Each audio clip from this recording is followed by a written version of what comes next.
So I'm going to measure her active range of motion through dorsiflexion, and she's going to be lying supine with her feet hanging off, and I'm going to align the fulcrum with the lateral malleolus, and the stationary arm is going to be on the lateral aspect of the fibula, and the moving arm is going to be aligned with the fifth metatarsal. And she's starting at 80 degrees. Go ahead and flex up. And she is at 20, so that is 60 degrees of motion. And I'm going to do the other side.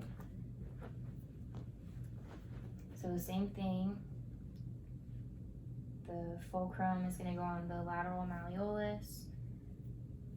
The lateral aspect of the fibula for the stationary arm. The moving arm is going to be aligned with the fifth metatarsal.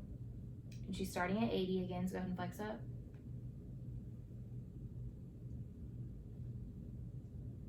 And this side is at 23, so about the same range of motion. I'm going to test my patient's talocrural anterior glide, her passive range of motion, and she's going to be lying prone, and I'm going to have her flex her knee to 90 degrees, and then I'm going to put my web of my hand on the talus of her foot, and then my other hand on her calcaneus, and I'm going to push down and cause an anterior glide, and the infield for that is firm.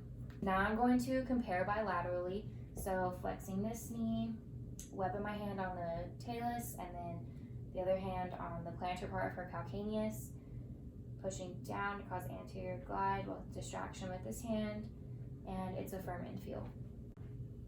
So now I'm going to be performing a grade 5 manual muscle test of for ankle eversion. The patient's going to be lying supine.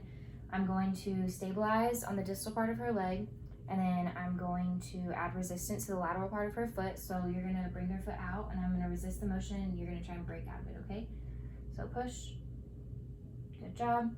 Same thing on the other side, stabilizing distal part of the leg, resistance in the lateral part of the foot, not letting her break. So push. Good job. And the prime movers for this are the peroneus longus and brevis, and the nerve supply for that muscle is the superficial fibular nerve. Now I'm going to be performing the anterior drawer test, and this is good for lateral ankle ligament integrity, and the sensitivity of this test is 29 to 84, so that's good for ruling out a pathology, and the specificity is 60 to 100, so it's also good for ruling in. So the patient is lying supine, and I'm going to stabilize the distal part of the tibia, and I'm going to grab onto the calcaneus, and I'm going to add a glide right here, and there's no dimpling, and I don't feel a lot of excess movement, so I'm going to compare bilaterally.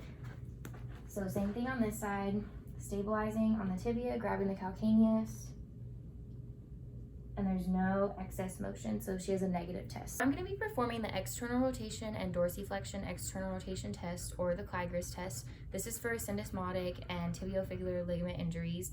The sensitivity of this test is 20 to 71, so it's good but not ideal for ruling out a pathology, but the specificity is 63 to 85, so this is good for ruling in the pathology. So I'm going to start with my patient seated, and I'm going to stabilize on the distal tibia, and I'm going to find subtalar neutral, and I'm just going to externally rotate the foot or abduct it, and there's no pain with that. And then I'm going to bring her to 90 degrees of dorsiflexion, no pain with that. And I'm going to externally rotate. Any pain? Okay, good. And I'm going to do the same on the other side. So stabilizing on the distal part of the tibia, and then grabbing the plantar part of the foot, and then externally rotating, no pain. Dorsiflexing to 90, no pain. Rotating, no pain. Okay, good. So she has a negative test, and if there was a positive test, there would be pain and most likely have a ligament sprain. I'm going to be palpating the base of the fifth metatarsal. So I'm going to have the foot in neutral, relaxed position, and I'm going to find the fifth metatarsal right here, and I'm going to move proximally against the lateral side of it, and you'll feel a pointed end that protrudes out, and that is the base.